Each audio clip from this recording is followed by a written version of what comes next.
শুভ সকাল বন্ধুরা, তোমরা সবাই কেমন আছো? আশা করছি ভালো আছো। আমরাও খুব খুব ভালো আছি। ঘুম থেকে উঠে বাসি কাজ করি। ওই মহিলার তো দের একই কাজ জানোই, তোমরাও সবে করো। সব করে এসে তারপর রুটি বানালাম। আজকে খেয়ে দিয়ে এক জায়গায় ঘুরতে যাব। ঘুরতে মানে কাজও আছে, ঘোরা আছে। দেখতে থাকো, তোমরা দেখলে বুঝবে। তারপর দিকে রুটি খেয়ে দিয়ে এদিকে এই যে বরের টি শার্ট একটা ছিল আর শ্বশুর বাবার শার্ট প্যান্ট ছিল, কাপড় চোপড় এগুলো ধুয়ে নিলাম। ওইদিকে ওরা তাড়া করছে, তাড়াতাড়ি করো তাড়াতাড়ি। হ্যাঁ যাবো, ধরো বেশি তাড়াতাড়ি না, 11টার মধ্যে বেরিয়ে যাব। 11টা বলেছিলাম, কিন্তু 11টায় আর বেরোতে পারিনি, 12টায় বেজে গিয়েছে। তো কাজটা বিকাল 4টা পর্যন্ত ছিল, 4টার মধ্যে গেলেই হবে। তো 12টায় বেরিয়েছি ঘর থেকে। 12টা দেখো, ঘুম থেকে উঠা আমাদের অল্প লেট হয়, 7টা 7:30টাও বাজে। খুব সকালে একটা উঠতে পারি না আমি, হেবিট নিয়ে ওঠার। তারপর উঠে সব চা খাওয়া, এদিকে রুটি বানানো, চা বানানো, মেয়ের দুধ গরম করে দেওয়া, অনেক কাজ থাকে না। সব করে এদিকে অনেক বড় বড় গ্রামের বাড়ি তো জানোই, উঠান বাড়ি অনেক বড় বড়। প্রায় ঝাড় দিতে 1.5-2 ঘন্টা লেগে যায়, বাইরে ভিতরে উঠোন সেটন সব।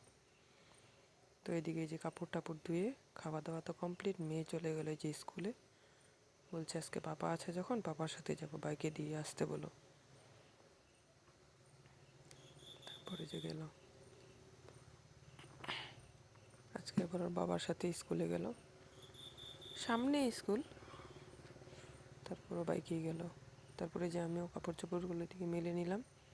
দাদাভাই বলছে তাড়াতাড়ি করো, 9:30 বাজে। আমি চান করবো, ঠাকুর পূজা দিব, মেয়ে স্কুল থেকে আসবে। তারপর মেয়েকে চান করাবো, খাওয়াবো। মেয়ে ভালো করে খায়নি তো, আধা খেয়ে গেছে, আধাটা আছে, ওকে খাওয়াবো, তারপর যাব। আর বাচ্চা নিয়ে দেখবে ফটকে বেরোনো যায় না। বলছি শ্বশুর বাবার সাথে থাকবে, ও থাকবে না। খুব একটা তো বেরোই না আমরা। তো আজকে অনেক দিন পরে ঘুরতে গেলাম দাদাভাইয়ের সাথে, কাজও হলো ঘোরাও হলো।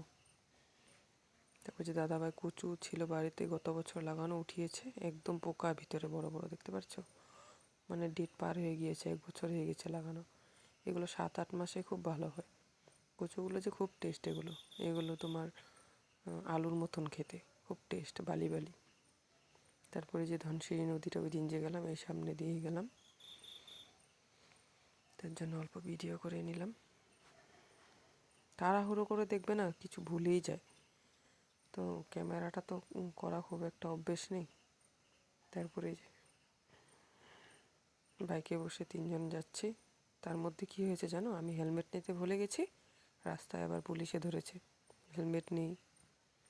ওই আর কি করবে বলো, তাড়াহুড়ো করলে সব গোলমাল হয়ে যায়। তারপর আমার এই রাস্তা দিয়ে কিন্তু গোলাঘাট, তারপর তোমার ডিমাপুর, মণিপুর, মিজোরাম সব যাওয়া যায়। ডিমাপুর তো আমার বাড়ির কাছেই, সব যাওয়া যায়। এটাই মানে ন্যাশনাল হাইওয়ে, এখান দিয়ে তুমি সব যাওয়া যায়। যে স্কুল দেখতে পাচ্ছ, ওই যে সাপ্তাহিক বাজার, এখানে বাজার হয়। জি। এদিকে অনেক বড় বড় ওই যে রিঝাবে যে আগর গাছ, দাদাভাই দেখাচ্ছে, এই যে আগর গাছ, এগুলো আগর গাছ চিনতে পারছো বন্ধুরা? এগুলো দিয়ে ধূপকাঠি হয়, সেন্ট বানানো হয়।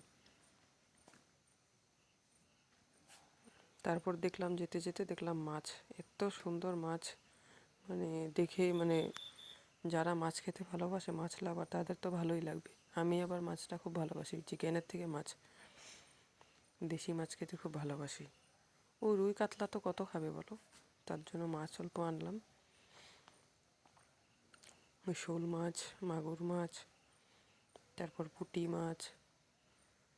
রুই কাতলা তো অনেক খাওয়া হয়, তারপর আমরা পুঁটি মাছ এনেছি। এখন দেখে চলে গেছি, এখন তো একদিকে যাব, কাজটা করে যদি আসার সময় থাকে তাহলে নেব। যাওয়ার সময় তো আর মাছটা নিয়ে যেতে পারি না, কত টাইম লাগে কী কথা, মাছটা গলেও যাবে। আর এগুলো তো ফরমালিন দেওয়া মাছ না এগুলো। তারপর মেয়ে বমি করেছে, তারপর আমরা ওখান থেকে জানো টোটোতে করে আসতে হয়েছে। এই যে অফিসে এখানে বসে আছি, তারপরে যে দেখো টোটোতে করে আধা রাস্তা এসেছি। বমি করে 3-4 বার বমি করেছে, কি অবস্থা, আর কী করবো বলো। এখান থেকে মানে একেবারে সামনেও না, প্রায় বাড়ির থেকে 60 কিলোমিটার আপ ডাউন হয়েছে আমাদের, মানে 60 কিলোমিটার। এই যে মন্দিরটা, দেওপানি মন্দির, তারপরে যে আমরা মাছ কিনতে গেলাম, দাদাভাই বেছে বেছে, না হলে তো ছোট বড় সব দিয়ে দিবে না, তো এত ছোটোগুলি কখন কাটবো, আর বিকালে এসে বড় বড়টা বেছে এনেছি। এই পুঁটি মাছগুলো সব দাদাভাই কেটেছে, আর এই মোলা মাছগুলো আমি কেটেছি, আমরা তো মোলা মাছ বলি। তারপর বাবা মাছ দেখে সাজনা গাছে উঠলো, সজনে ডাঁটা পারবে, সজনে ডাঁটা আলু দিয়ে চচ্চড়ি করলাম। এই যে মাছগুলো ভেজে নিলাম, ওই মাছগুলো তো আজকে রান্না করিনি, পুঁটি মাছগুলি হলো ভেজে রেখে দিলাম। কেন কি বলো, যদি আবার কারেন্ট চলে যায় ফ্রিজে রাখতেও ভয় হয় না, কারেন্টের খুব ডিস্টার্ব।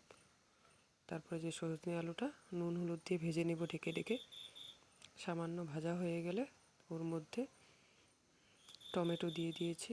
তারপরে যে সর্ষে গুঁড়ো করাই আছে, এর মধ্যে কাঁচা লঙ্কা দিয়ে সামান্য নুন দিয়ে জল দিয়ে পেস্ট করে নেব, পেস্ট করে দিয়ে দিলাম।